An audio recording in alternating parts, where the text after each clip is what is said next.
Hello students.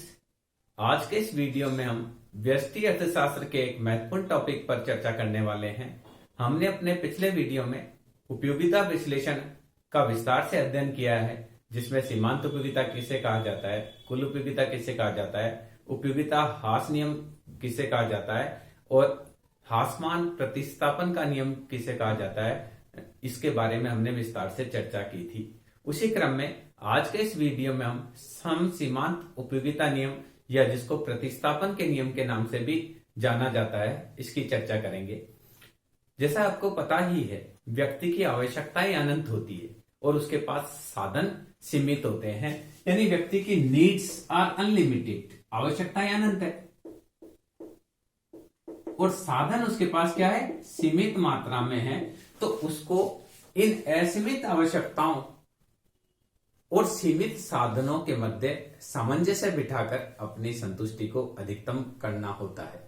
तो सामान्य रूप से व्यक्ति क्या करता है, अपनी संतुष्टि को अधिकतम करने के लिए वह अधिक कम उपयोगी वस्तुओं का प्रतिस्थापन अधिक उपयोगी वस्तुओं से करता रहता है और ये तब तक करता रहता है जब तक उसको विभिन्न वस्तुओं की अंतिम इकाई से प्राप्त सीमांत उपयोगिताएं बराबर नहीं मिल जाए। सामान्य रूप से वो क्या करता है, उसको जब लगता है कि मेरे को एक्स वस्तु की जगह वाई वस्तु ज्यादा संतुष्टि प्रदान करने वाली है, तो वो क्या करता है, अपना एक्स वस्तु पर जो किया जाने वाला व्यय है उसको हटाकर वाई वस्तु पर व्यय करने लग जाता है। जब उसको लगता है वाई वस्तु की तुलना में मुझे जेड वस्तु से ज्यादा संतुष्टि मिल रही है, तो वह वाई वस्तु पर अगली इकाई पर खर्च करना बंद करके जेड वस्तु पर खर्च करने लगता है। इस प्रकार से वह क्या करता है, अपने साधनों का प्रतिस्थापन तब तक करता रहता है जब तक उसको सभी वस्तुओं की सभी उपभोगों में, सभी उपयोगों में अंतिम जो इकाई है उनसे मिलने वाली सीमांत उपयोगिताएं बराबर नहीं हो जाए। इसी प्रकार से एक उत्पादक क्या करता है, उसका उद्देश्य यह होता है कि कम से कम व्यय करके अधिक से अधिक उत्पादन करना होता है। तो वो भी क्या करता है कि उसको जो लगता है जो साधन कम उत्पादक है उस साधन को वह हटाकर उससे अधिक उत्पादक साधन को प्रतिस्थापित करता रहता है और उसका भी प्रतिस्थापन तब तक चलता रहता है जबकि सभी साधनों की सीमांत उत्पादकता बराबर नहीं हो जाए। यानी एक उत्पादक क्या करता है, एक उपभोक्ता क्या करता है, वो अपनी संतुष्टि को अधिकतम करने के लिए क्या करता है, मार्जिनल यूटिलिटी ऑफ एक्स बराबर करने का प्रयास करता है, मार्जिनल यूटिलिटी ऑफ वाई बराबर करने का प्रयास करता है, मार्जिनल यूटिलिटी ऑफ जेड। इसी प्रकार से एक उत्पादक क्या करता है, मार्जिनल प्रोडक्टिविटी ऑफ लेबर बराबर करना चाहता है मार्जिनल प्रोडक्टिविटी ऑफ कैपिटल बराबर मार्जिनल प्रोडक्टिविटी ऑफ टेक्नोलॉजी बराबर इसको कर सकते हैं मार्जिनल यूटिलिटी ऑफ एन या मार्जिनल प्रोडक्टिविटी ऑफ एन। तो इस प्रकार से यह नियम प्रतिस्थापन पर आधारित होने के कारण इसे प्रतिस्थापन का नियम भी कहा जाता है। सबसे पहले गोसेन नाम के अर्थशास्त्री ने इस नियम की व्याख्या की थी। गोसेन के द्वारा उपयोगिता ह्रास नियम दिया गया था, उसे उपयोगिता ह्रास नियम को गोसेन का प्रथम नियम के नाम से जाना जाता है और इसी प्रकार से जो सम सीमांत उपयोगिता नियम है इसे गोसेन के द्वितीय नियम के नाम से जाना जाता है और जर्मन अर्थशास्त्री थे और 1958 में इन्होंने इस सिद्धांत को दिया था, इसलिए इसे गोसेन के द्वितीय नियम के नाम से भी जाना जाता है। अर्थशास्त्री गोसेन का कहना था कि यदि सभी आवश्यकताओं को पूर्ण संतुष्टि के बिंदु तक प्राप्त करना संभव नहीं हो तो अधिकतम संतुष्टि प्राप्त करने के लिए यह आवश्यक है कि विभिन्न आवश्यकताओं की संतुष्टि उस बिंदु पर रोक दी जाए जहां इनकी तीव्रता समान है। यानी अगर सारी आवश्यकताओं की पूर्ति किया जाना संभव नहीं हो तो क्या करना चाहिए, सभी आवश्यकताओं को उस बिंदु पर रोक देना चाहिए जहां इनकी तीव्रता जो है वो लगभग बराबर हो। यानी मार्जिनल यूटिलिटी ऑफ एक्स बराबर हो मार्जिनल यूटिलिटी ऑफ वाई बराबर हो मार्जिनल यूटिलिटी ऑफ जेड के। क्योंकि इसमें प्रतिस्थापन किया जाता है, इस कारण मैंने आपको पहले भी बताया कि इसको प्रतिस्थापन नियम के नाम से भी जाना जाता है। क्योंकि इसमें सभी वस्तुओं की अंतिम इकाइयों से प्राप्त सीमांत उपयोगिताओं को बराबर करने की बात की जाती है, इस कारण इसको सम सीमांत उपयोगिता नियम के नाम से भी जाना जाता है।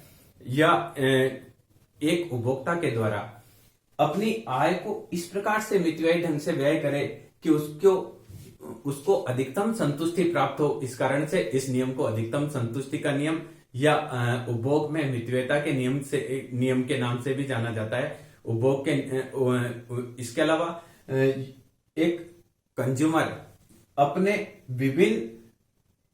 अपने आय को विभिन्न प्रयोगों में इस प्रकार से खर्च करता है कि सभी की अंतिम इकाई से प्राप्त सीमांत उपयोगिताएं बराबर हो। इस कारण वह इनके प्रति तटस्थ रहता है, इसलिए इसको तटस्थता का नियम के रूप में भी कहा जाता है। यानी कहने का तात्पर्य है कि इस सिद्धांत को कई नामों से जाना जाता है, पर मूल रूप से यह समसीमांत उपयोगिता नियम या प्रतिस्थापन के नियम के रूप में जाना जाता है, या इसे गोसेन के द्वितीय नियम के रूप में भी प्रचलन है। इसके अलावा इसका और नाम लेंगे तो उत्पादकता का सिद्धांत भी कह सकते हैं, इसको आवंटन का सिद्धांत भी कह सकते हैं, तटस्थता का नियम भी कह सकते हैं, अधिकतम संतुष्टि का नियम, कई प्रकार से इसको कहा जाता है। अब देखिए नियम की परिभाषा क्या है। तो यहां देखिए समसीमांत उपयोगिता नियम की परिभाषा। नियम की परिभाषा,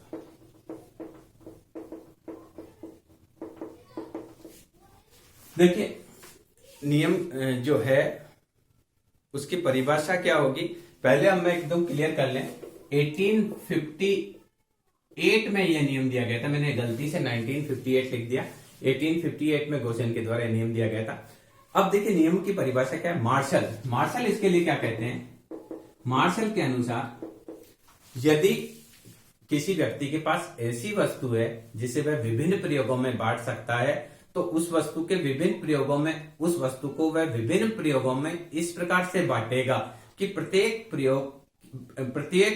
प्रयोग में उसको समान सीमांत उपयोगिता प्राप्त हो। एक बार वापस मैं बोलता हूं, यदि मार्शल क्या कहते हैं, यदि किसी व्यक्ति के पास ऐसी वस्तु है जिसे वह विभिन्न प्रयोगों में बांट सकता है, तो वह उस वस्तु को विभिन्न प्रयोगों में इस प्रकार से बांटेगा कि सभी वस्तुओं से सभी प्रयोगों में उसको समान सीमांत उपयोगिता प्राप्त हो। मान लीजिए हम ये कह सकते हैं कि मुद्रा एक वस्तु ऐसी है जिसे कंज्यूमर कई प्रयोगों में बांट सकता है, तो वह क्या करेगा, एक्स प्रयोग में मुद्रा को इस प्रकार से बांटेगा कि एक्स से मिलने वाली संतुष्टि बराबर हो वाई से मिलने वाली संतुष्टि, बराबर हो जेड से मिलने वाली संतुष्टि, बराबर हो एन प्रयोग से मिलने वाली संतुष्टि।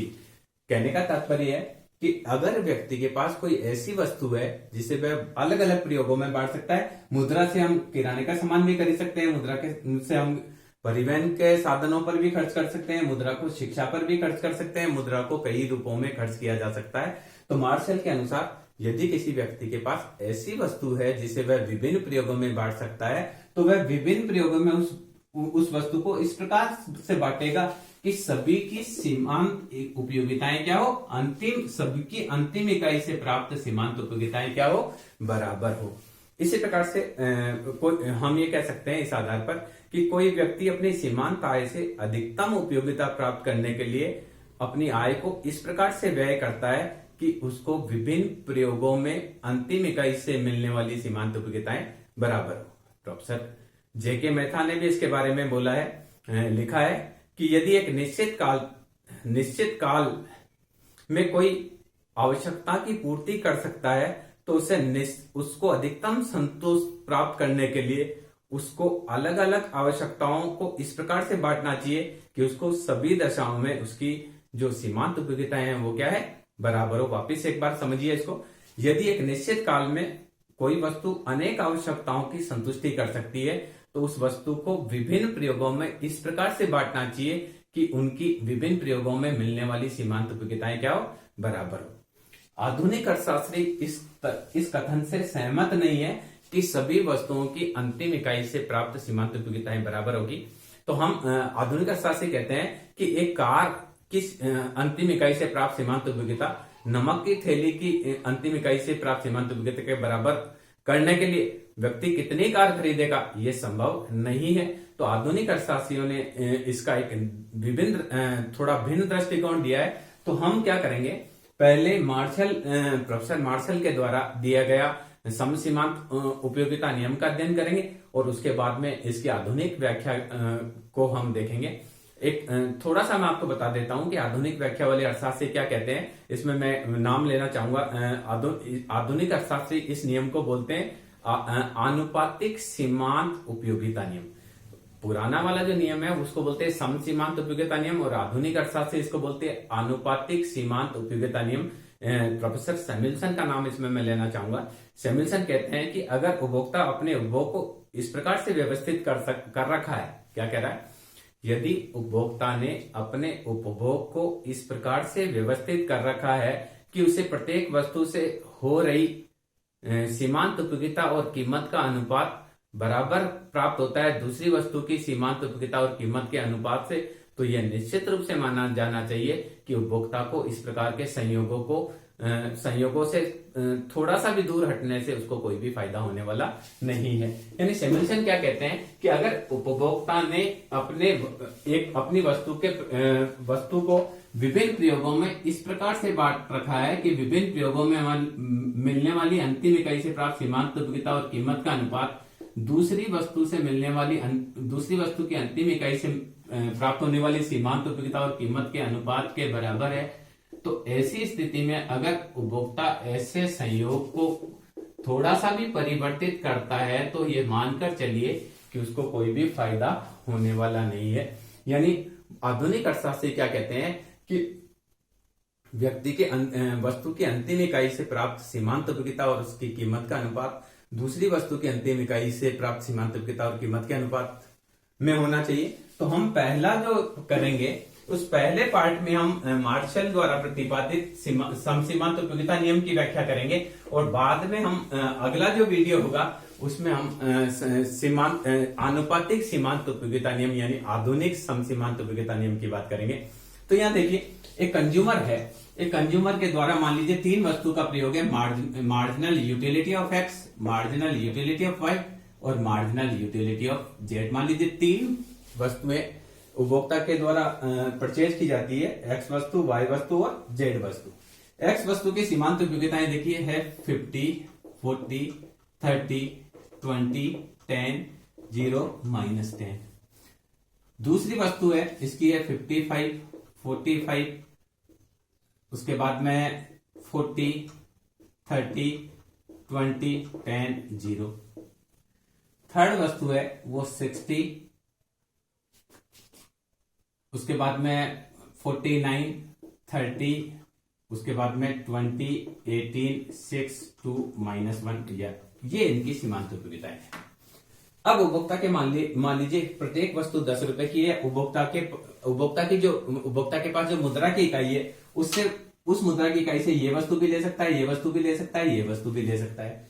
तो ऐसी स्थिति में मान लीजिए उसके पास इनकम 10 रुपीज है, तो वह पहला रुपया यहां खर्च करे तो उसको 50 सीमांत उपयोगिता मिलती है, यहां खर्च करे तो 55 मिलती है, और यहां करते तो 60 मिलती है। तो पहला रुपया कहां खर्च करेगा? इस जगह खर्च करेगा। सेकंड रुपए को खर्च करने पर यहाँ 50 मिलती है, यहाँ 49 मिलती है, 55 मिलती है, तो सेकंड रुपीज को यहाँ खर्च करेगा क्योंकि यहाँ 55 मैक्सिमम है। जब वो थर्ड रुपया लेगा तो थर्ड रुपए पर यहाँ 49 मिलती है, यहाँ 45 मिलती है, यहाँ 50 मिलती है, तो तीसरा रुपया वो यहाँ खर्च करेगा। अब उसके पास मान लीजिए फोर्थ रुपीज है, चौथा रुपया सबसे सीमांत उपयोगिता बराबर मिल रही है, हम ये मानकर चल रहे हैं कि ये वस्तु की कीमत बराबर है, यानी सीमांत उपयोगिता है मुद्रा की एक इकाई से ये लेवे चाहे ये लेवे चाहे ये लेवे, पुराने अर्थशास्त्रियों के अनुसार हमने इसको किया है। अब वो चौथा जो रुपया है, फोर्थ रुपये पर यहाँ 49 या 45 और यहाँ 40, तो ये चौथा रुपया यहाँ खर्च करेगा। पांचवें रुपये पर यहाँ 40 मिलती है, 45 या 30, तो पांचवा रुपया यहाँ खर्च करेगा। छठे रुपये पर देखिए, छठे रुपये पर यहाँ पे भी 40, यहाँ पे भी 40, यहाँ 30 है, तो इन दोनों में से करेगा। चूंकि ये दो वस्तु अवेलेबल पहले से है तो ये 6 रुपया यहाँ खर्च करेगा। सेवेंथ रुपये को वो यहाँ खर्च करेगा।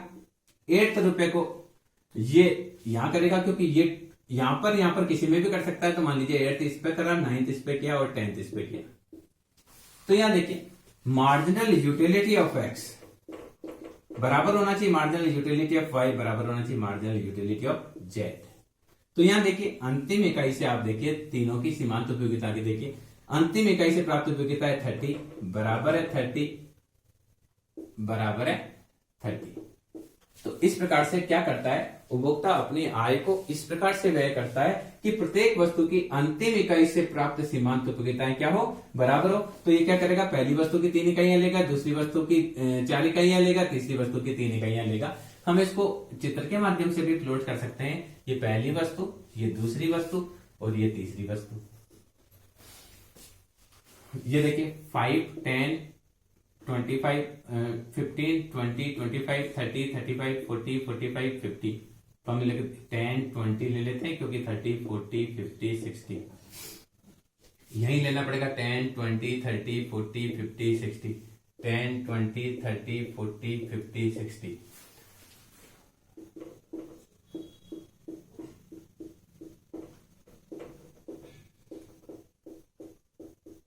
तो यहां देखिए पहले 50, दूसरे में 40, तीसरे में 30, चौथे में 20, पांचवें में 10, छठे में 0, ये -10। पहली वस्तु की मार्जिनल यूटिलिटी ऑफ एक्स। यहां देखिए 55, दूसरे में 45, तीसरे में 40, चौथे में 30, पांचवें में 20, छठे में 10 और फिर 0। इसमें देखिए फर्स्ट में 60, दूसरे में 49, तीसरे में 30, फिर 20, फिर 18, फिर 6, फिर 2। तो यहां देखिए सबकी अंतिम इकाई से प्राप्त सीमांत उपयोगिता क्या होगी? बराबर होगी।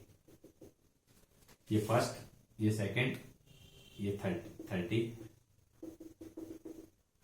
तो marginal utility of X is equal to 30, marginal utility of Y is equal to 30 और marginal utility of Z is equal to 30।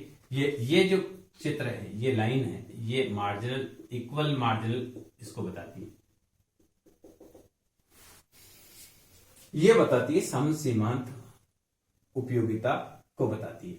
तो ये नियम ये बताता है कि अगर व्यक्ति के पास कोई ऐसी वस्तु है जिसे वह विभिन्न प्रयोगों में बांट सकता है, तो वह विभिन्न प्रयोगों में इस प्रकार से बांटेगा कि सबकी अंतिम इकाई से प्राप्त सीमांत उपयोगिताएं क्या हो?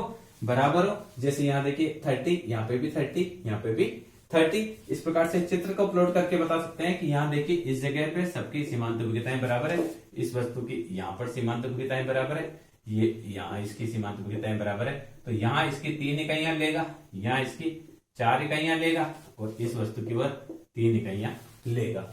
और वह क्या करेगा? अपनी संतुष्टि को विभिन्न प्रयोगों में इस प्रकार से बांटेगा कि तीनों इकाइयों से मिलने वाली उसको सीमांत उपयोगिताएं क्या हो? बराबर हो। यानी क्या है? मार्जिनल यूटिलिटी ऑफ एक्स बराबर होगा मार्जिनल यूटिलिटी ऑफ वाई बराबर होगा मार्जिनल यूटिलिटी ऑफ जेड। जैसे यहां 30 बराबर था 30 बराबर था 30। अब देखिए ये नियम जो है, इस नियम के हम देखेंगे। मान लीजिए हम 3 वस्तु माने, ये वस्तु है मान लीजिए गेहूं, यह है चावल और यह है मान लीजिए दाल। तो कंज्यूमर क्या करता है? जब सामान लेने जाता है तो गेहूं भी तब तक खरीद रहता है, गेहूं की मात्रा कब तक लेगा? जब गेहूं, चावल और दाल की मात्रा तब तक खरीदता रहेगा जब तक कि तीनों वस्तुओं की अंतिम इकाई से प्राप्त सीमांत उपयोगिताएं बराबर नहीं हो जाए। तो ये क्या करता है? कंज्यूमर क्या करता है कि मान लीजिए ये है, ये पहली वस्तु की सीमांत उपयोगिता है मार्जिनल यूटिलिटी, दूसरी वस्तु की मार्जिनल यूटिलिटी और तीसरी वस्तु की मार्जिनल यूटिलिटी। तो इसका जो कंजप्शन है वो मार्जिनल यूटिलिटी ऑफ एक्स बराबर होगा मार्जिनल यूटिलिटी ऑफ वाई बराबर होगा मार्जिनल यूटिलिटी ऑफ जेड के। यानी हर वस्तु की, अब गेहूं ये लेगा इतना, चावल लेगा इतना और दाल लेगा इतनी, तीनों की इकाई। हो सकता है गेहूं की 10 इकाइयां लेने पर मार्जिनल यूटिलिटी 30 हो, चावल की 6 इकाई लेने पर मार्जिनल यूटिलिटी 30 हो और दाल की 5 इकाई लेने पर मार्जिनल यूटिलिटी 30 हो। यानी वह किसी भी वस्तु की तब तक इकाई लेता रहेगा तब तक कि हर वस्तु की अंतिम इकाई से प्राप्त सीमांत उपयोगिता बराबर नहीं हो जाए। ये इसीलिए इसको कहते हैं प्रतिस्थापन का नियम, इसलिए कहते हैं क्योंकि ये क्या करेगा? इसको लग रहा है कि गेहूं में सीमांत उपयोगिता ज्यादा है, गेहूं में सीमांत उपयोगिता ज्यादा है तो चावल से भी पैसा लाकर गेहूं पे लगाएगा। एक बार इसको और वापस समझते हैं तो इससे आपको क्लियर हो जाएगा कि किस प्रकार से कंज्यूमर प्रतिस्थापन करेगा। मार्जिन देखिए गेहूं मार्जिनल यूटिलिटी ऑफ एक्स, चावल मार्जिनल यूटिलिटी ऑफ वाई और दाल मार्जिनल यूटिलिटी ऑफ जेड। मान लीजिए गेहूं से मिल रही है इसको 50, 40, 30, 20, 10 माइनस 0 माइनस 10। यहां से इसको मिल रही 30, उसके बाद में 20, उसके बाद में 20, उसके बाद में ये 28, उसके बाद 24, 20, फिर 18, 10, 0। और यहां मिल रही है उसको दाल से, मान लीजिए दाल से मिल रही है 60, 50, 40, 20, 8, 3, 2। तो वो क्या करेगा, मान लीजिए कंज्यूमर को ये सब चीज दो दो मिली, इसको यहां मिला है 2 किलो गेहूं मिला है, 2 किलो चावल मिला है और 2 किलो दाल मिली। अब कंज्यूमर क्या करता है, कंज्यूमर को लगता है कि मेरे को यहाँ 28 ही उपभोक्ता मिल रही है, यहां को क्या मिल रही है 40 मिल रही है। तो कंज्यूमर क्या कहेगा, कंज्यूमर करेगा क्या कि इससे पैसा निकालकर इसमें लगाएगा। तो इसको खरीदना बंद कर दिया, इसको खरीदा। अब देखिए उसको यहां 30 मिल रही है, यहां 30 मिल रही है, यहां 20 मिल रही है। अगर अब उसको 2 इकाई और मिल जाए तो यहां क्या करेगा, कंज्यूमर क्या करेगा कि अगर उसको लग रहा है कि यहां 30 है तो वो क्या करेगा, साधन का प्रतिस्थापन करेगा। प्रतिस्थापन करके मान लीजिए उसके पास और पैसा आया। अब पैसा और आया, मान लीजिए पहले तो उसके पास 6 रुपीज ही था, तो उसने क्या किया, पहले ये 2 ली, ये 2 ली, तो यहां से पैसा उसने निकालकर इसमें लगा दिया। अब उसके पास क्या है, 2 वस्तु ये है, 1 वस्तु ये है, 3 वस्तु ये है। अब मान लीजिए उसके पास जो पैसा आया है वो 5 रुपीज एक्स्ट्रा आया है, तो वो क्या करेगा, इस 5 रुपीज से पहले यहां लेगा, फर्स्ट रुपीज यहां खर्च करेगा, अब सेकंड रुपीज यहां खर्च करेगा, थर्ड रुपीज यहां खर्च करेगा, फोर्थ रुपीज यहां खर्च करेगा, फिफ्थ यहां करेगा। तो देखिए अंतिम इकाई से प्राप्त सीमांत उपयोगिताएं क्या हो गई, बराबर हो गई मार्जिनल यूटिलिटी ऑफ एक्स बराबर मार्जिनल यूटिलिटी ऑफ वाई बराबर मार्जिनल यूटिलिटी ऑफ जेड। जब तक ये सीमांत उपयोगिताएं बराबर नहीं होगी, अगर कंज्यूमर को लग रहा है कि मुझे गेहूं से ज्यादा संतुष्टि मिल रही चावल की तुलना में, तो चावल से पैसा निकालकर गेहूं में लगाएगा। अगर उसको लग रहा है कि मुझे गेहूं की तुलना में दाल में ज्यादा संतुष्टि मिल रही है, तो गेहूं से पैसा निकालकर दाल में लगाएगा। और जब तक वो उसको चेंज करता रहेगा, जब तक कि उसको अंतिम इकाई से प्राप्त सीमांत उपयोगिताएं क्या नहीं हो जाए, बराबर नहीं हो जाए। इसको ही सम सीमांत उपयोगिता नियम की संज्ञा दी जाती है। अब देखिए हम थोड़ी सी बात करते हैं सम सीमांत उपयोगिता नियम की मान्यताओं पर हम बात करते हैं। सम सीमांत उपयोगिता नियम की मान्यताएं,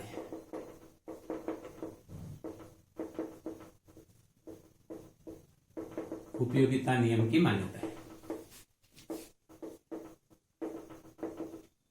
देखिए चूंकि ये भी नियम मार्शल के गणनावाचक दृष्टिकोण पर आधारित है, तो इसकी भी मान्यताएं सामान्य वही मान्यताएं हैं जो कि क्या क्या मान्यताएं इसकी हो सकती है। पहला, उपभोक्ता अपनी आय को, उपभोक्ता विवेकशील है। विवेकशील का मतलब उपभोक्ता अपनी आय को इस प्रकार से खर्च करता है कि उसको संतुष्टि अधिकतम मिले। यानी उपभोक्ता आदत की वजह से खर्चा नहीं करता है, रीति रिवाज की वजह से नहीं करता है, दिखावे की वजह से नहीं करता है, या किसी और के पास कोई वस्तु है उसकी वजह से वह खर्चा नहीं करता है। यानी वो विवेकशील है और वो अपनी सीमित आय से अधिकतम संतुष्टि प्राप्त करने के लिए अपने खर्च को इस प्रकार से करता है कि सभी वस्तु की अंतिम इकाई से प्राप्त सीमांत उपयोगिता बराबर हो। दूसरी इसकी मान्यता है कि उपभोक्ता की आय सीमित है और वह अधिकतम संतुष्टि के लिए प्रयत्नशील है। यानी यह मान रहे हैं कि उपभोक्ता के पास अनलिमिटेड पैसा नहीं है, उसके पास पैसा है, वो सीमित मात्रा में है और वो विवेकशील उपभोक्ता है और वो चाहता है कि मेरी संतुष्टि क्या रहे, अधिकतम हो। तीसरी चीज ये मानते हैं कि एक निश्चित समय अवधि में उपभोक्ता की रुचि में परिवर्तन नहीं होता है, फैशन में परिवर्तन नहीं होता है, आदत में परिवर्तन नहीं होता है, रीति रिवाज में परिवर्तन नहीं होता है, सरकार की नीति में परिवर्तन नहीं होता है, उपभोक्ता की आय में परिवर्तन नहीं होता है, अन्य वस्तुओं की कीमतें या वस्तु की खुद की कीमतें परिवर्तित नहीं होती है और उपभोक्ता की जो सीमांत उपयोगिताएं हैं वो भी स्थिर बनी रहती है। इसके अलावा देखिए जो वस्तुओं की सीमांत उपयोगिता भी स्थिर रहती है और यह भी माना जाता है कि उपयोगिता को मापा जाना संभव है। चूंकि ये गणनावाचक विचारधारा है तो ये मानकर चलती है कि उपयोगिता को मुद्रा रूपी पैमाने से मापा जा सकता है और गणन अंक 10, 20, 30 प्रदान किए जा सकते हैं। इसके अलावा यह भी इसमें मान्यता मानी जाती है कि मुद्रा की सीमांत उपयोगिता स्थिर रहती है। यानी मुद्रा की मात्रा बढ़े या मुद्रा की मात्रा कंज्यूमर पर घटे, उसकी मुद्रा की सीमांत उपयोगिता कांस्टेंट रहती है, यानी मुद्रा की एक अतिरिक्त इकाई से प्राप्त सीमांत उपयोगिताएं बराबर होती है। और इसके अलावा ये भी मानते हैं कि मुद्रा को छोटी छोटी इकाइयों में विभाजित किया जाना संभव है और वस्तुओं को भी छोटी छोटी इकाइयों में विभाजित किया जाना संभव है, तभी वह विभिन्न वस्तुओं की सीमांत उपयोगिता को बराबर कर सकता है। तो मैं समझता हूं इस वीडियो के माध्यम से आप समझ पाए होंगे कि सम सीमांत उपयोगिता नियम या प्रतिस्थापन का नियम किसे कहा जाता है। हम अगले वीडियो में जो सम सीमांत उपयोगिता नियम है उसकी आधुनिक व्याख्या के रूप में सम सीमांत उपयोगिता नियम को वापिस से पढ़ेंगे। Thank you.